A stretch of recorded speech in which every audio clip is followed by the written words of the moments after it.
Bienvenue à Budapest. Je suis ancien ministre de la Justice et aussi responsable pour les affaires européennes. J'essaie de parler en français, mais si le mot ne vient pas, je vais continuer en anglais. Voilà, alors écoutez, vous avez commencé parce que je voulais proposer que vous vous présentiez à nos visiteurs, les lecteurs de Boulevard Voltaire. Donc vous étiez, Edith Parker, vous étiez ministre de la Justice, vous l'avez dit, l'été dernier, vous avez démissionné et à la demande de Viktor Orbán, je crois que vous allez être tête de liste, en tout cas c'est ce qui est prévu aux élections européennes, vous venez de l'expliquer. Alors en France, c'est des élections qui ne mobilisent pas beaucoup l'électorat. Est-ce que vous pouvez nous expliquer pourquoi l'enjeu est important de ces élections européennes? Si vous me permettez d'être très bref, l'enjeu est si l'Europe pourra rester l'Europe ce que nous aimons maintenant, ou l'Europe va changer complètement et changer comme un continent chrétien, un continent pour les Européens.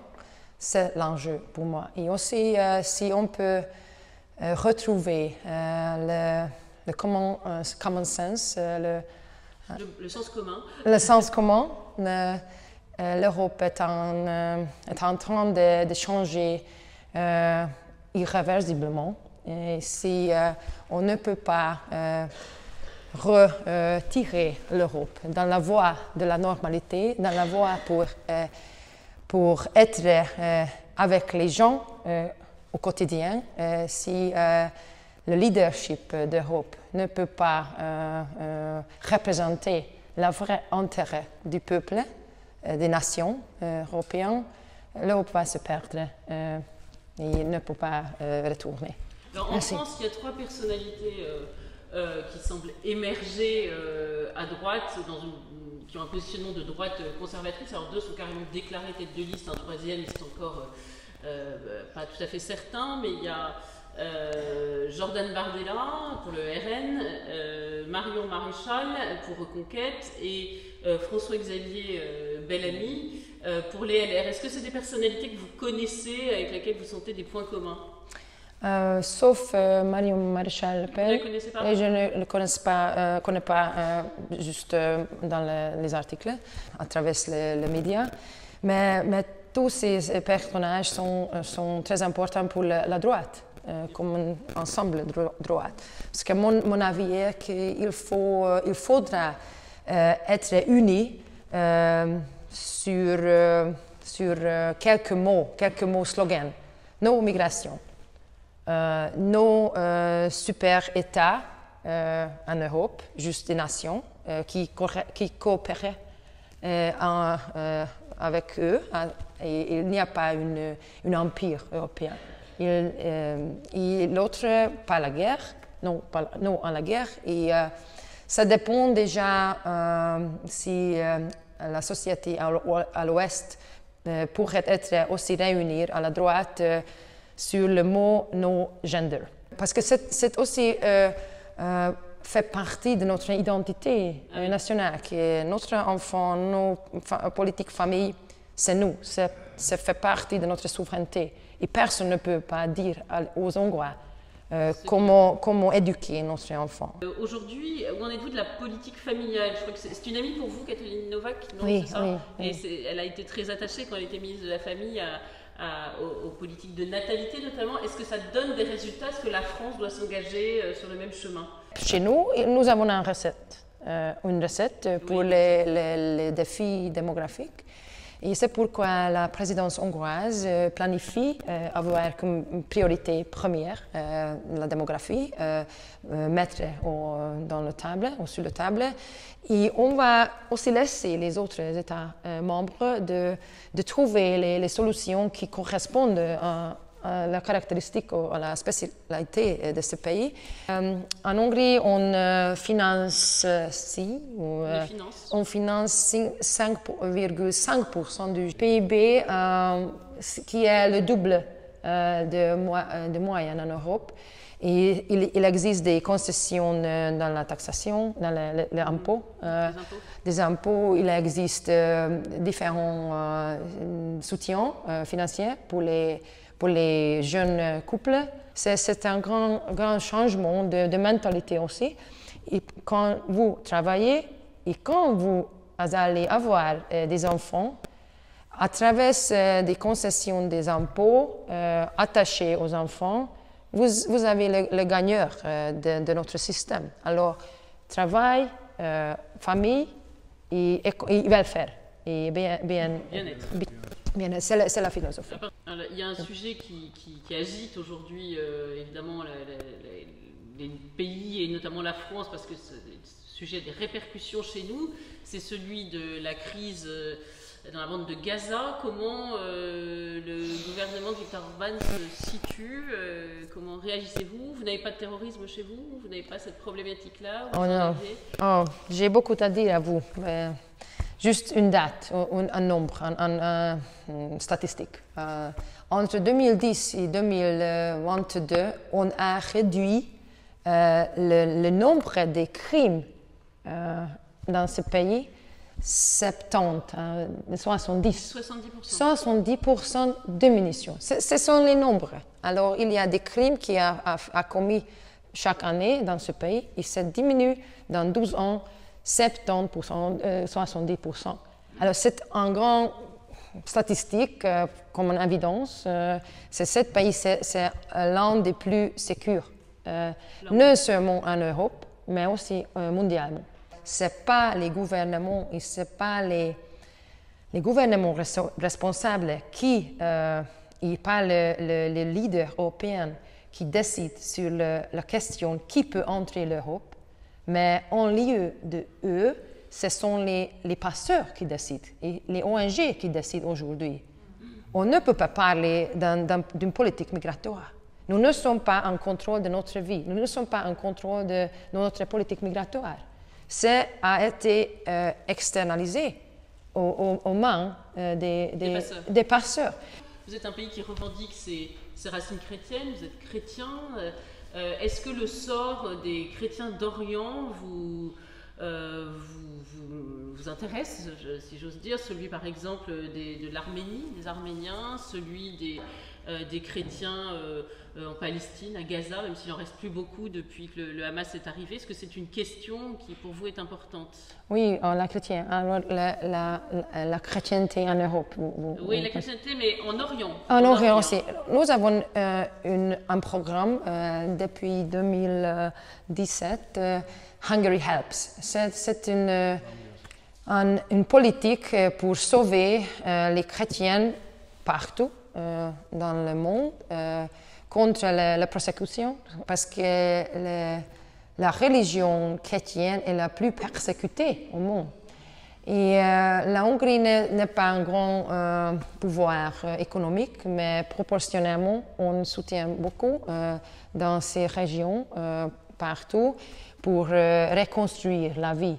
Et c'est aussi dans le cadre de notre philosophie migratoire, parce qu'il ne faut pas emporter le problème en Europe. La solution devait exporter dans les régions où ils ont besoin d'aide. Nous sommes, comme Hongrois, la conscience, la voix, beaucoup des citoyens à l'Ouest. Mais les citoyens en France ne peuvent pas élire à nous. Ça change un petit peu. Ça change un peu. Ah, ça change un peu, mais et c'est pourquoi j'ai toujours dit, parce que vous avez une question sur les personnages de la droite, je ne veux pas mélanger, je ne voudrais pas me mélanger dans cette question qui est le chef, dans quel parti. Il faudrait avoir un grand dynamisme pour toutes les droites. Et après qu'on a le résultat, on peut réfléchir sur les positions, sur les fractions, etc. Mais c'est un grand faux, un grand mistake. Ce sera une grande erreur, comme qui a passé aussi en Espagne en été, que le PP, le Parti populaire, a campagné contre l'autre droite, parti droite comme M. Abascal. Et tous sont perdus. Et les gauches ont gagné. C'est une mauvaise stratégie. Il faut être unis, il faut avoir un grand dynamisme, il faut dire l'enjeu est le futur Europe, l'enjeu est notre culture chrétienne, l'enjeu est le common sense. Le sens commun. Le sens commun, il faut être proche de nouveau au quotidien de notre peuple. Et c'est un enjeu. Mais malheureusement, grâce au protocole, grâce à la division internationale de la droite en Europe Ouest, ça peut perdre ce dynamisme. Nous avons un drapeau. On va écrire « No migration, no gender, no war ». No guerre, no à la guerre. Ce sera notre devise. Notre devise, oui. Certains d'entre vous ont-ils des questions? Vous avez devant vous 48 personnes inquiètes de la situation de la France, notamment au regard de la situation migratoire. Notre précédent ministre de l'Intérieur parlait de deux communautés qui vivent côte à côte, mais qui demain vivront peut-être face à face. Ma question est la suivante. Quel est le regard, que vous portez aujourd'hui sur le chemin qu'a pris la France? Oh.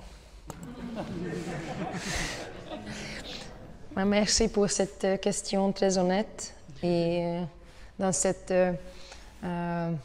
petit cercle, on peut être très, très honnête, comme toujours. Oui, parce que votre société, malheureusement, ne peut pas déjà décider sur la première question sur laquelle nous, ici, pouvons encore décider. Est-ce que nous voulons vivre ensemble avec eux? Vous, malheureusement, avez déjà la deuxième question. La deuxième question, comment on va vivre ensemble? Parce que la société parallèle est là. J'habitais à Bruxelles 9 ans. J'ai vu, en 9 ans, j'ai vu la situation détruisée. Alors, selon moi, c'est peut-être 10% de votre électeurs sont déjà des musulmans. On dit que si on arrive à ce taux, c'est déjà de 25e heure, si on est très clair. Mais ce n'est pas encore, parce que je suis une optimiste, je suis toujours, et j'encourage aussi, je suis le coach, parce que encore, les élites sont vous les Français en France, je pense. Il faut avouer s'il y a des mistakes, des erreurs, des fausses décisions. Et il faut arrêter avec la division dans la droite ou la campagne contre les partis en droite. Mais c'est mon humble opinion, c'est ma subjectivité. Ce n'est pas accordé avec les grands partis lignes. Ce que je vois d'ici, mais je ne voudrais pas jamais dire à notre pays, comme notre souverain, ce qu'il faut faire ou pas, parce que vous avez une autre histoire, spécialement en ce qui concerne la migration, parce que les anciennes provinces provinciales, c'est une différente réalité, différentes relations avec l'Afrique. Avec les anciennes colonies. Anciennes colonies, c'est votre affaire. Alors, monsieur, une question. Vous disiez que le problème, c'est le PPE. Moi, ça fait 15 ans que je travaille au Parlement européen. Le PPE, c'est le meilleur support, surtout le meilleur soutien, surtout sur tous les sujets énergie-climat. Moi, je suis sur la partie énergétique. Pour moi, le problème, il est plus au niveau de Renaissance, qui est le parti qui est mené par M. Macron, M. Canfin, et à Bruxelles, qui est bien pire que Renaissance à Paris. Et donc, moi, je pense qu'il faudrait surtout que Renaissance redevienne un parti libéral et non pas un parti d'extrême vert, gauchisant et complètement décadent sur tous les sujets. Et j'aimerais savoir quel est votre... Est-ce que vous parlez un peu avec Renaissance? Est-ce que vous parlez avec Macron?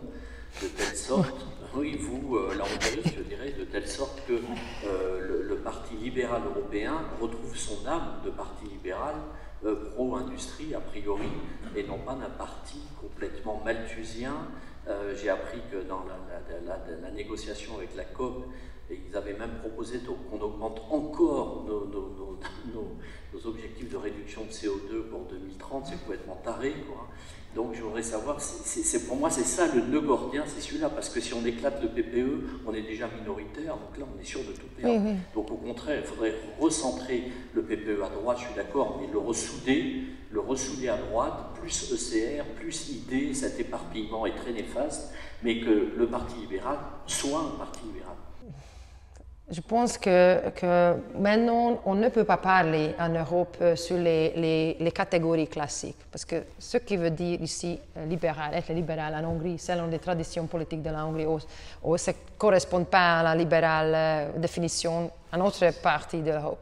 Je pense qu'il existe une division entre les souverainistes, peut-être, et les fédéralistes. C'est plus proche ce qu'on parle maintenant, ou les normales, pas normales, pardon, mais ou le sobre, les common sense et les idéaux. Ici, si on réussit d'être plus souverainiste, c'est aussi pour moi le clé,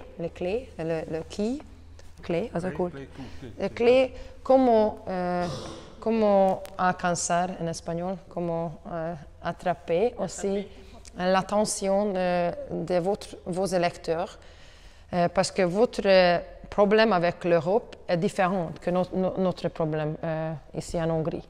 Mais comment trouver les phrases communes, comment on peut faire les attentions, attraper l'attention. Et c'est exactement ce que vous avez dit, que l'Europe travaille contre les intérêts industriels ou économiques des nations. Et c'est beaucoup que l'Europe voudrait faire, toujours avoir un pied sur notre affaires. Et ce sont les souverainistes, c'est la réponse souverainiste dans ces questions. Mais malheureusement, le mandat, quand s'y est déjà donné, est très libre après. Et même les politiciens peuvent campagner avec des bons mots qui correspondent à vos problèmes. Mais après, quand ils sont au Parlement européen, ils soutiennent pour quelques logiques ou réalités de coopération avec les autres, pas selon le mandat. Et c'est très difficile à bloquer comme un électeur. Et c'est pourquoi les mots communs devraient être on défend la souveraineté énergétique, souveraineté économique, souveraineté sociale, moins en Europe, et beaucoup plus de réalité, beaucoup plus de smartness. On a toujours dit on n'a pas besoin en more Europe, on a besoin en smarter Europe, qui pressionne la coopération au niveau européen dans les sujets qui ont une valeur added, supérieure, en autre qualité vient avec la coopération. Si n'existe pas cette possibilité, il faut rester dans les niveaux nationaux. Alors c'est très très difficile. Et même en France, Renew ou Renaissance était exactement nommé Renaissance parce que M. Macron a un problème avec le mot libéral. C'était l'histoire devant le titre, devant le nom de cette partie. C'est pourquoi on a renouvelé cette chose. Je ne peux pas donner la recette magique pour ça, mais je pense qu'être réel, être souverain, défendre la souveraineté, il faut avoir un choix, un assortiment politique dans votre pays où il existe quelques partis qui correspondent à cette demande, défendre la souveraineté. Je pense que le 21e siècle maintenant est sobre la maintien de souveraineté.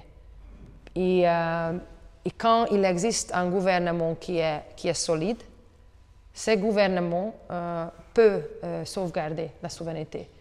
Merci à mon ami. Merci Merci. beaucoup, Madame. Merci. Vous avoir accordé. Merci.